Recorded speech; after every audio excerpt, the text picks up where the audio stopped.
Essa nossa nutricionista estava morrendo de saudades. Hoje com a gente, Marisa Diniz, mais uma vez. Obrigada. Bem-vinda. Boa tarde. Boa tarde. Prazer tê-la aqui, porque esse assunto merece muita atenção. Com certeza. A gente vai falar de hipertensão. E você, que eu sei que tem uma experiência em hospital, né? Você trabalha muito em hospital, em ambulatório. Hoje, o número de pessoas com hipertensão é tipo assustador. Assustador. Muitos casos, assim. E é uma doença silenciosa, né, Carol? Esse que é o problema. É perigoso. Como é que você descobre? Ah, eu comecei com uma dor na nuca, e aí eu fui fazer o check-up com o meu cardiologista, e aí você às vezes chega no consultório, né, do cardiologista, ele mede e não tá alta. Mas aí ele tem alguns exames, né, de 24 horas para você fazer acompanhamento. Tá aí, hoje a gente vai descobrir, inclusive, como que você vai fazer o diagnóstico se você tem hipertensão. E às vezes tem pessoas que não têm sintomas, não tem nada, mas a pressão tá tão alta assim, não sinto nada. Minha pergunta é a seguinte, falar de hipertensão é falar de uma doença silenciosa. Mas existem, então, pessoas que vão ter sintomas, alguns, ou qualquer coisa, e outras que não vão ter nenhum sintoma. Totalmente assintomáticas. E chega no consultório, no ambulatório, até no pronto-socorro, e tá com uma pressão de 22, 25, sem ter nenhum sintoma. Sem sentir nada. E algumas pessoas têm um pouquinho de dor de cabeça, algumas coisas que já vão indicando. Dependendo da alimentação que faz, por exemplo, se comer alguma coisa que tem muito sódio, que é o que nós vamos falar hoje, pode ser que tenha algum sintoma, alguma coisa, mas nem sempre. Nem sempre. Nem Agora, sempre. se Algumas tiver pessoas que são sintoma, mais é o quê? sensíveis, sim. O que tá ligado à hipertensão? Então, o consumo é alimentação, não tem como. Mas de sintoma, é dor de cabeça? Dor de cabeça, um pouquinho de tontura, um pouquinho de mal-estar, por exemplo, falta de memória, fadiga, tudo isso vai te causar alguns sintomas que a pessoa tem que ficar atenta, né? E uma vez diagnosticada com hipertensão, é pro resto da vida o controle da doença? Então, pela Sociedade Brasileira de Cardiologia, você tem que entrar com um medicamento, entendeu? E tentar atividade física em paralelo e mais alimentação. Senão não tem jeito. Senão não tem jeito, porque é o risco sozinho... do AVC, né? Que é o risco maior que a gente tem, né? Do infarto e as outras complicações que a hipertensão vai acabar causando, que está sempre associado, né, Carol? Com a obesidade, com a diabetes, que a gente chama, com a dislipidemia, que é o colesterol. A gente fala é o pacotinho completo. Hipertensão.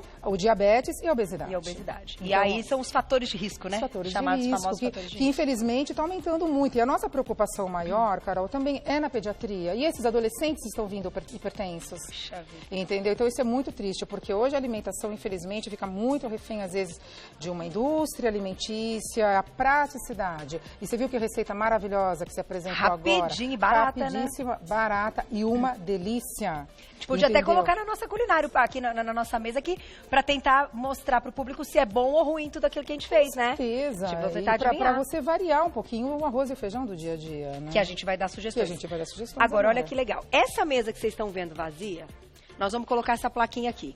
Proibido para hipertensos. A gente vai entender o quanto é proibido, o quanto pode, um pouquinho, nunca, às vezes, talvez, tá?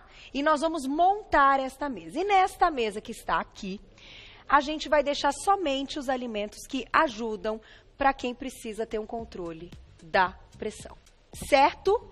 Vamos lá, eu vou começar então por algo que pode ser bom, pode ser ruim e que agora nessa época do ano as pessoas adoram. Uma sopinha. Uma sopinha. E aí, o que vocês acham? Que a sopinha pode ajudar ou pode ser aí um perigo para quem tem hipertensão? O que você me diz? Então, a sopa industrializada é um perigo. Em relação, porque ela é liofilizada, né? Quando você acrescenta a água que vem o preparo. Tá. E a quantidade de sódio que ela tem. É e algumas bomba. empresas já tiraram, já diminuíram um pouquinho de sódio, mas mesmo assim continua alto. Quanto é o limite de sódio, né, que a gente pode consumir por dia? De sal, vamos dizer assim. 2 gramas, né, de sódio que a gente tem, mas o brasileiro geralmente consome 5 gramas. E o paciente que é hipertenso é 1 grama. É uma tampinha de caneta. Ele tem que diminuir mais ainda. Isso que dá dó, Carol, porque o paciente, quando ele entra no hospital, ele vai ser internado por um outro motivo, ele entra numa dieta hipossódica, 0 sal, e aí vem o sachê para ele distribuir na bandeja, e é muito pouco, porque ele está acostumado com o paladar com bastante sal, bastante sódio, então ele sofre demais, entendeu? Puxa vida, ele então, tem que fazer um tempo, então, até uma limpeza, sem nada de sal. E aí o paciente sofre, então quando chega no consultório pra gente, eu falo, não é melhor ir pelo amor do que pela dor? Não é melhor a gente conseguir fazer algumas substituições hoje melhores? Porque se você ficar hipertenso, tiver um AVC, você vai ser internado. Então aí é pior ainda, né, gente? Pior, chegamos aí no extremo. Eu vou colocar então essa sopinha sopinha Então, aqui tá. industrializada X não pode. Mas a sopinha que a gente bate os legumes e faz em casa Perfeita, pode. com certeza. Como é que a gente coloca o salzinho nela para ela ficar gostosa? O que a gente pode colocar então? Então, você pode colocar algumas ervas, você pode colocar o manjericão, que fica super saboroso, o orégano, várias ervas que você consegue substituir para substituir o caldo pronto e a sopa industrializada. E num instantinho você prepara uma sopa, põe um pedacinho de carne e aí você coloca a salsinha, a cebolinha, que fica um sabor maravilhoso, o curry, o açafrão. Usar muitas especiarias então e muito tempero. Fica muito gostoso. Você já falou, né? Esse aqui não tem nem o que dizer. Aqui a gente tem o molho de soja e o tempero pronto. Isso aqui é um veneno, né? Isso é um veneno. Gente, geralmente, o molho shoyu da culinária japonesa, porque hoje aumentou muito, as pessoas vão muito nos restaurantes japoneses, entendeu? Então, assim, evitar um pouquinho o molho. E você não precisa mergulhar o peixe, assim, põe só um pouquinho, porque se você quer sentir o sabor do atum, do salmão, cada peixe tem um sabor específico. Se foi muito desse, se você decidir só o sabor do shoyu, então eu não brinco. Então, ele ganha, né? Ele ganha, então, porque você tem glutamato, consome só o shoyu. O glutamato também é um veneno para quem tem hipertensão? Sim, o glutamato monossódico é um veneno, que a gente tem muito depois também com as crianças. Todo produto, para ele aumentar a vida de prateleira dele, ele tem muito glutamato. Ele tem muito sódio, que é o que eu brinco. Você faz um produto em casa, ele não tem a duração que tem na vida de prateleira. Então, a indústria ela tem que usar desses produtos para poder aumentar a vida de prateleira. Isso eu coloco limão, eu coloco menos molho de soja e aí eu ponho limão. Põe o limão, vai ficar metade e metade. Metade e metade. Aí você põe só um pouquinho do shoyu, entendeu? E o kubu, né, o caldo... industrializado é outro veneno, se a gente for ver. E nós, assim, que somos um pouquinho mais sensíveis, é impressionante. Se eu consumir um alimento, uma comida, né, uma refeição, onde tem muito isso, meu pé fica que nem um pãozinho italiano, eu fico com mais extensão abdominal e, às vezes, pode até me dar um pouquinho de dor de cabeça. Olha só, mesmo não tendo hipertensão. Mesmo não tendo, porque eu sou mais sensível. Como eu não consumo, raramente eu consumo esse tipo, dependendo do lugar, às vezes, onde eu almoço, percebi. Colocar, olha que interessante. E a quantidade de água que você bebe durante a tarde. Isso então você conta. observa. Então assim, mas doutor, eu tenho que almoçar nos restaurantes próximos ao meu trabalho. Escolha um restaurante onde você se sinta bem. Se você comeu aquela comida e à tarde você bebeu muita água, você ficou com mais fadiga, aquela comida não te faz bem. Mas ela é tão gostosa? Então, ela é gostosa às custas disso. Mas então, quanto o corpo pede de água, muitas vezes que a gente tem um aumento da nossa sede, principalmente nessa época do ano que diminui um pouco, é já um fator alerta que você abusou de algum ingrediente. Carol, o corpo não fala, ele grita. Você colocou matéria-prima errada, ele vai sinalizar. É que nós estamos naquela correria do dia a dia e não nos damos conta. Entendeu? Mas você tem que ouvir, perceber o seu organismo. Opa, tem alguma coisa errada. Por que eu tô com essa distensão abdominal? Por que o anel não entra? Vocês já viram quando o anel não entra? A calça. Por que essa calça tá tão apertada? Porque você comeu alguma coisa na hora do almoço, ou na hora do jantar. Por que você tá com dificuldade para dormir? Eu sempre durmo bem. Por que eu viro na cama? Opa, pera lá, o que eu jantei? Onde está o erro? E aí você procura e você O sódio pode ser um fator. Com certeza. Que interessante. Porque vai exigir muito, né, dos seus rins. Vamos colocar a perguntinha do público? Claro. Porque tem umas pegadinhas aqui que eu mesmo estou na dúvida. Ó, por exemplo, amêndoas, nós não me conta ainda. Eu não sei se pode ou não pode. Porque é saudável, né? Mas é salgado, né? Sim. Aí já não sei. Vamos colocar a perguntinha do público na tela. Quem escreveu pra gente, olha lá. Um beijo, Josi, obrigada. Pressão súbita é causada por uma má alimentação? O que nós chamamos de pressão súbita? Então, pressão súbita é quando você tem algum mal-estar e você vai no PS e sua pressão está alta. Então, pode ser algum medicamento que às vezes você esteja tomando. Algum medicamento que interfere na pressão arterial e você nem sabia. Um anti-inflamatório, um relaxante muscular. Pode sim.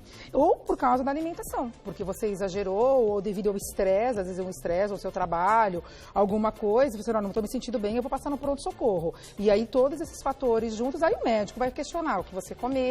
Você passou por algum estresse, tomando algum medicamento. Mas a alimentação, 50%, com certeza. Tá aí, viu? A alimentação conta mesmo. Então vamos falar desses aqui, ó. Então tá. Que eu tô na dúvida. Aqui a gente tem amêndoas, temos nozes, poderiam ser as castanhas. Então, esse entra, depende, Carol. Se for amêndoas salgadas, a castanha salgada, ele está proibido. Tem que comprar sempre na versão sem sal. Eu imaginei. Entendeu? Então fica assim. Então, assim, sempre quando for comprar, porque você tem nas duas versões, né? Salgada e a sem sal. Que é a natural. A sem sal, é natural. Então essas são salgadas, tá? Então eu vou colocar naquela mesa ali. Perfeito. Porque, gente, mesmo sendo super saudável, para a maioria das pessoas, quem tem hipertensão não pode. Não pode. Interessante, né? O ideal é comprar natural e salgar depois com um pouquinho, colocar no forno, de repente, aquela torradinha. Isso, é. Ou Tá aí. natura mesmo. Fica Vai lá super pra nossa saudável, mesa de super proibido. gostoso. Aí, a gente vai aqui para uma duplinha que você chamou minha atenção antes da gente começar o programa, que eu achei muito interessante. Meninos, olha que tudo de delícia. Aqui a gente tem um cappuccininho, gostosinho à tarde, quentinho, cappuccininho. E aqui a gente tem aqueles cookiezinhos. Integrais. Integrais, né? Com pontinhos de chocolate fake, aquela coisa. Isso. Né? Que pode ou não ter açúcar. Principalmente agora no inverno. Isso aqui é muito gostosinho, não parece saudável? E não parece que isso aqui é só para diabético, que é diabético que não pode consumir? Diabético não pode aí. Então, eu vou te contar um segredo. Agora vai entrar um pouquinho de bioquímica. O que acontece? Aquele paciente que tem o hábito beliscador, de ficar beliscando sempre um docinho, ele é hipertenso, mas ele não é diabético. Então, mas eu não tenho problema com diabetes, eu posso comer isso daqui. Isso daqui na tua função, na tua célula, agora entra um pouquinho de bioquímica, ali na função mitocondrial. Mitocôndria é o que gera energia para a célula. Ele altera e ele faz uma morte celular. Então, por causa de você beliscar sempre alguma coisinha doce, ele vai lá e dá uma disfunção na tua célula, no teu endotélio. E o que esse endotélio tem que fazer? Abrir e fechar os vasos. E aí você tem uma hipertensão causada pelo doce. Você vê que interessante? Não é só o sal. Não é só o sal. Então, quer dizer, aí você acaba... E uma aterosclerose, porque aí você vai formar placas de ateroma dentro do teu vaso. Então, é muito sério. Você pensa, mas é um lanchinho. E na minha anamnese, né, que a gente chama lá no consultório, qual é o seu lanchinho da tarde? Um cappuccino da máquina e um biscoitinho integral. Biscoitinho. Hoje, amanhã, pacotinho. depois, Todo você dia. desenvolve uma hipertensão. Por isso que quando o paciente chega e eu passo as orientações, mas eu não como isso que causa hipertensão, mas eu não como isso. Aí quando eu chego aqui, eu falo, olha o que está causando. Gente, muito o cookie, sério. O cookie sem açúcar, mas que é carboidrato. Sim, que vai lá na tua célula e danifica e causa uma morte celular e vai criar uma placa de ateroma e vai causar hipertensão. E a pessoa nunca faz essa correlação. Vamos levar para nossa mesa. Proibido, não tem sal aqui. Não tem sal. Mas não pode. Mas não pode. Deixa eu colocar aqui, meninos. Olha isso, eu não sei o que vai sobrar nessa aqui, tá? Não, vai sobrar. Estamos fazendo juntos aqui. Certo. Ainda não sei o que vai sobrar. Vamos falar então? Já sei. De alguns temperos e de algo que aparece muito na nossa culinária. Delícia. Couve, cenoura, o alho que essencial. Também é um tempero. Inhame. Esse grupo é saudável para todo mundo? É saudável para todo mundo. O inhame, gente, é a estrelinha da vez, né? Eu estudo muito sobre o inhame, ainda mais eu estou na 5ª década. Para a mulher, gente, que está no climatério ou na menopausa, que legal. Use muito o inhame. O inhame dá para você fazer uma sopa, aí você consegue colocar couve. Outro problema, às vezes a pessoa toma um remédio para pressão e a pressão está estabilizada 2, 3, 5 anos. De repente, a pressão desestabiliza. Por quê? Porque aquele remédio, ele expolia, que a gente chama, manda embora todo o magnésio do nosso organismo. E aí vai no cardiologista para trocar o remédio, depois uma certa, mas eu estava me dando tão bem com outro antihipertensivo. Aumenta um pouquinho o magnésio. Esfoliose verde escuro na sua dieta. Entendeu? Porque o medicamento, são vários, né? Antihipertensivos que nós temos. Então, aumenta um pouquinho. E a couve, ela é muito versátil. Você pode pôr no suco, você pode pôr no feijão. Fazer aqueles rolls, os wraps com couve no lugar do pão. E o inhame também, ele tem uma função também muito importante. O inhame, você pode fazer ele doce, você pode usar na versão doce, só cozinha ele e bate com uma fruta, fica uma sobremesa, fica um mousse. E pode fazer uma sopinha de inhame com gengibre, coloca umas folhinhas de couve rasgada. Sério? Maravilhoso. À noite, a hora que você chega com muita fome, até preparar o jantar, faz uma sopa. Frita o alho, um pouquinho de gengibre. Essa receita, minhas pacientes adoram. Geralmente para quem está no climatério e na menopausa. Frita o alho, o gengibre, o inhame e 10 minutinhos cozinha. Você nem na panela de pressão. Passa no mixer, no liquidificador, você tem um creme. Coloca umas folhinhas de couve, uma cenoura ralada. Ó, que delícia! Uma fonte de proteína, uma carne. Ela sabe tudo, gente. Que coisa boa. Gente, isso é nutrição, e ainda, então, muito quem bom. tem hipertensão melhora mais ainda porque você consegue aumentar o magnésio. Sim, aumenta o magnésio por causa da couve. E o inhame tem uma propriedade que também vai lá no seu vaso sanguíneo e ajuda a fazer uma limpeza. Muito bom. Muito bom. Vamos deixar mais uma perguntinha do público? Tem várias, né? Quem escreveu pra gente, @VocêBonitaTV na tela. Um beijo, Bruna, obrigada. Existe algum chá que é recomendado pra quem tem hipertensão? Então, existe algum chá que é recomendado? Quando a gente tá falando de chá e de hidratação pra quem tem hipertensão, o que pode e o que não pode? Adoro trabalhar com chás. Chazinho de camomila da vovó, uma xícara à noite, todas as noites antes de dormir. Sem açúcar e sem adoçante. A florzinha mesmo. Excelente. Para você induzir um sono, para você ter um sono reparador. Chazinho da vovó. Erva doce, camomila, tudo de bom. E ele já entra como uma hidratação e também uma melhora. Né? Você coloca à noite, dormir, ou você coloca de manhã, em jejum. Excelente. A gente já vai falar da água, tá? Como é que a gente bebe água durante o dia para quem tem hipertensão. E esse clima agora seco, né? Que está sem chover. Que horror, nada, né? Tá muito que seco. Que coisa, né? Tá um negócio de louco. Agora, vamos falar do leite? Então. Por que o leite tá aqui? Ele é legal, ele não é pra quem tem hipertensão? Então, eu deixaria ele como aqui, nessa mesa aqui, entendeu? Não tem problema. Não tem problema. Apesar que, assim, o leite de embalagem, o HT, ele tem um pouquinho de sódio para conservar. Se você conseguir comprar o leite in natura, né? O leite que fica na geladeira do supermercado, ele é melhor, ele tem um pouquinho menos de sódio. Mas ele tem uma função boa em termos de cálcio. E o iogurte também, né? O leite ou o iogurte. Pode deixar. Não tem tanto sódio assim, né? Não, não tem. Acho que vale a pena o custo-benefício. Os benefícios são maiores. Vale então ele vai ficar aqui, ó, do lado da nossa aguinha. Então tá bom. Ele pode. Agora tem uma aveia aqui bonitona. Olha a aveia que legal. Né, a aveia entrou na nossa culinária hoje. Ela pode para quem tem hipertensão? Pode, deve para quem tem hipertensão. Ela tem também uns compostos muito importantes também para ajudar na saúde cardiovascular.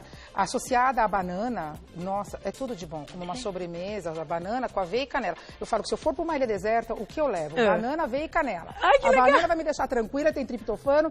A aveia vai ajudar na minha saúde cardiovascular, de colesterol, de triglicéridos. E a canela modular a glicemia. Olha que legal. Então, maravilhosa. É uma combinação muito, muito boa mesmo. Para todo mundo. Todo mundo. Quanto você pode de aveia? 2 colheres de sopa por dia. É o suficiente? Você faz um mingau à noite, põe no feijão. Na pediatria eu uso bastante. Peço para as mamães colocarem no feijão. Né? Excelente. Tudo tipo de uma bom. farofinha? Ah, farofinha muito criançada, gostoso, põe no feijão. Muito, muito bom. Parabéns, tá aqui, ó. Nossa super aveia vai ficar aqui. E aí, de quebra, a gente já fala desses 2 elementos. Isso aqui, o que é? É o suco de caixinha. Também, que é muito complicado, né? O suco de caixinha. Até o cheiro é ruim, né? Não sei como é que as pessoas conseguem consumir né? tanto suco de caixinha e colocar nas lancheiras das crianças, né? Difícil. Realmente a quantidade de sódio que tem Olha, mas e a quantidade de açúcar é uma que a gente polêmica, falou. né? É uma polêmica. Muito, é um negócio sério. difícil, né? Brigar com a escola. Assim, do mandar ou não mandar e a opção que tem na escola, que também é um horror. Isso. Eu não sei o que é pior. Eu não vou entrar nessa polêmica, porque isso tira meu sono às vezes. Mas tira, mas é muito complicado. Então, assim, gente, evitar ao máximo de colocar na lancheira, vai lá que a gente orienta o que colocar, entendeu? A criança participa e ela tem que entender que isso faz mal, porque a indústria, né, e às vezes a família não tem muita consciência, mas suco de caixinha totalmente proibido para paciente. Horrível. Inclusive os que não têm açúcar, aqueles que estão assim, sem conservantes, os que estão melhores, também não é bom. Não é bom. São menos piores, mas também não é. Vai para nossa mesa lá da frente. Perfeito. Então quem tem hipertensão não pode tomar suco de caixinha. Vou fazer perguntinha do público, Fu, quem escreveu pra gente? Fazer uma mesa bem bonitona aqui, ó. Depois vocês vão ver o X que nós vamos colocar. Bruna, obrigada. Eu tinha mais de 90 quilos e minha pressão, às vezes, estava 13/8. Emagreci 30 quilos e agora está sempre normal. Existe ex-hipertensa? Então, existem casos aí. Sim, parabéns, Bruna, de mudanças. Parabéns mesmo. Existe, claro, porque ela conseguiu perder o peso e isso ajudou muito, porque é o que eu te falei, né? É o pacotinho, é a obesidade, a diabetes e a hipertensão. E até poderia ser que ela tivesse até com uma resistência à insulina ou um início de diabetes e normalizou tudo com a perda de peso. E perde peso, parabéns. E existe ex-hipertensão, ela deixou de tomar os medicamentos. Porque não voltou, ela vai fazendo. É o que eu falo, o protocolo da Sociedade Brasileira de Cardiologia é entrar com medicamento. Mas depois, que a gente chama de MEV, de mudança de estilo de vida, volta no cardiologista, tá tudo bem, já tá controlado. Vai tomar remédio pra quê? Então existe ex-hipertenso, sim. Tá aí, parabéns. Tá bom? Vamos falar do azeite e da sardinha. Então, a sardinha, e agora nós vamos colocar ela ali no meio, assim, a sardinha, o que nós vamos fazer com ela? Não, a sardinha, sim, o problema é a sardinha, a conserva dela que é em salmoura. Mas ela tem mais custo-benefício, Carol, eu deixaria ela nessa mesa. Tá, eu deixaria aqui. De repente colocar assim Pro de cálcio do molho, ômega 3. dar uma lavadinha. Você dá uma lavadinha, né, no processo na técnica dietética, você consegue. Mas eu a deixaria aqui. Tá. Porque assim, se o hipertenso consegue consumir esses outros alimentos, a sardinha, ela vai ter cálcio, ela vai ter ômega 3, então vale a pena, tá? Então, ó, sardinha aqui. fica aqui, mas passa uma aguinha nela. Isto. E o azeite, hein? Então, azeite essencial, muito, muito importante, 2 colheres de sopa por dia. Você pode pôr em cima da comida, na finalização do prato, ou na salada. Ele ajuda também, por causa da gordura boa que ele tem. Tá excelente, fica desse lado também. Fica desse lado também. Então agora nós vamos juntar um pacotinho do que eu tô achando que é do mal, tá? Opa. Pra gente passar pra lá e a gente vai fazer mais uma perguntinha do público, que eu já estou caminhando para o final, senão a Fu, ó, minha diretora. Com certeza. Vamos lá. Nuggets, aquele Macarrão lá que é instantâneo. instantâneo, que eu quase falei o que era.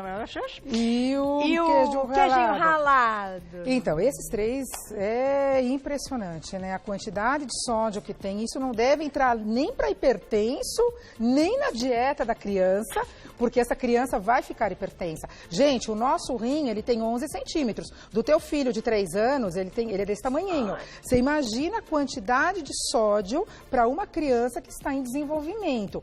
É um crime um pai e uma mãe oferecer esse tipo de produto para uma criança. Você me desculpe. Eu adoro quando meus convidados falam o que eu queria dizer, porque quando eu falo, algumas pessoas ainda falam, não posso falar, não, a profissional gente, aqui. Não pode. Isso daqui você tem como fazer caseiro. Ah, mas eu uso esse macarrão instantâneo, eu não uso o tempero. Não importa. Ele foi frito na indústria, ele já tem todo o sódio que foi tirado na indústria. Em relação ao queijo ralado, parmesão, do pacotinho, ou comprar o queijo, diminui a quantidade de sal na hora que você for cozinhar o macarrão. Se você ama o queijo ralado, não põe sal no cozimento do macarrão, vai. Tá, ou vamos no tentar molho. Equilibrar, ou no molho. O bom senso. O bom Vamos senso. deixar o queijo cozinha no bom cozinha o macarrão sem sal. E você acrescenta o queijo ralado se você é apaixonado, senão já diminui um pouquinho também, Então vamos né? colocar o crime lá embaixo. Isso. Esses daqui, o nome deles, então, criminosos. Criminosos. Tá bom? Vai ser criminoso. E eu sou brava. Quem Ela me é conhece brava. Eu sabe que eu sou gostei, brava. gostei. Então, se por acaso... assim, quando vai numa festinha de criança, a gente sabe que tem umas coisas que às vezes que é tem. complicado. Então, assim, às vezes a exceção é pro dia de festa, vamos dizer assim. Claro. Né? Porque também não vamos achar Também não que... é criar uma redoma de vidro. Mas na nossa casa não precisamos oferecer isso. Vamos colocar mais uma perguntinha do público e fechar, Fu? Na tela, quem escreveu pra gente? Que eu já tô, ó... Tá quase pronta? Então tá, esse aqui eu não vou nem perguntar, tá? Esse daí nem precisa. Esse aqui não precisa. Aqui também é outro crime pras crianças? Também é outro crime para as crianças. Isso daí associado com o suco de caixinha que a mãe põe na lancheira, não tem jeito. Deixa para exceção da exceção da exceção. Vai num passeio com a escola. Boa, então boa. leva. Mas Numa viagem em férias. Isso, tudo bem, mas não. Exceção da exceção da exceção. Para as crianças, agora, para quem tem hipertensão e já é adulto, Nem não pensar. precisa, né? Não. Precisa. Faz outro petisco, petisco. O feijão preto, né? Feijão preto é ótimo. Perfeito, Vamos maravilhoso. deixar ele Que aqui, ó, acabou bonitão. de apresentar aqui na Ó, que vocês culinária viram de que a hoje. mesa ficou bem dividida. Linhaça que faltou. Linhaça, excelente também, né? Faz uma farinha de linhaça, né? Dá uma triturada nela e tudo de bom. A linhaça, o cacau e a aveia, a combinação perfeita, né? Tá aí, ó. Que você te dá mais saciedade pelo teor de fibras. Então aqui a gente tirou. Olha quanta coisa saiu. Olha a mesa como ficou. Dá uma olhada, vai passando aí, faz aquele negocinho que vai passando assim, ó. Proibido, gente. Tomem cuidado, isso daí tá na indústria, a gente tem coisa que a gente acha que é saudável e é pegadinha. Não pode. Deixe para a exceção. E o que tá aqui é o que é maravilhoso. Sim, né? comida Tudo de lindo. verdade. Comida de verdade, É comida muito de bom, verdade. é muito gostoso. Vamos colocar a perguntinha para fechar? Quem escreveu pra gente na tela? Olha lá.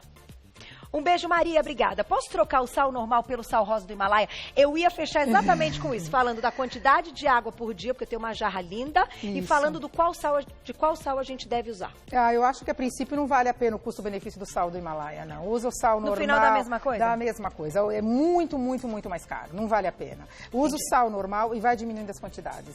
Para você acostumar suas papilas gustativas com menos sal. Esse é o segredo. Esse eu é vou o gastar segredo. mais com sal, eu gasto mais com aquele. Não Perfeito. compensa. Não Tem que compensa. diminuir o sal, seja sal. qual for. Seja qual for. E a água, quanto você deve beber de água por dia? 35 ml por quilo de peso. Tá. Pega o seu peso, multiplica por 0,35, você vai ter a quantidade. Se é 1,5 litro, se são 2 litros, depende da pessoa. E isso precisa. E depois olhar se o xixi tá clarinho. Com certeza. Xixi clarinho, saudável, tá tudo bem. Saudável, com certeza. Só posso te agradecer. Ai, Ela é o obrigada. máximo, né? Eu adorei a braveza. Eu sou brava. Ai, adorei. Eu acho que tem que ser assim mesmo. Marisa Diniz, nossa nutricionista. Quem quiser saber mais, agradeço ao Hospital Leforte, que permitiu que ela estivesse aqui hoje. O site deles, leforte.com.br. E um telefone para contato é o 3345-2288. 3345-2288. E claro que com algumas brincadeiras e tal, ela não tá exagerando, né, gente? Ela trabalha em hospital e vê isso todos os dias. Então é melhor a gente não chegar nesse ponto. Com certeza. Obrigada sempre. Ai, eu Prazerzão. agradeço. Muito Volte. obrigada.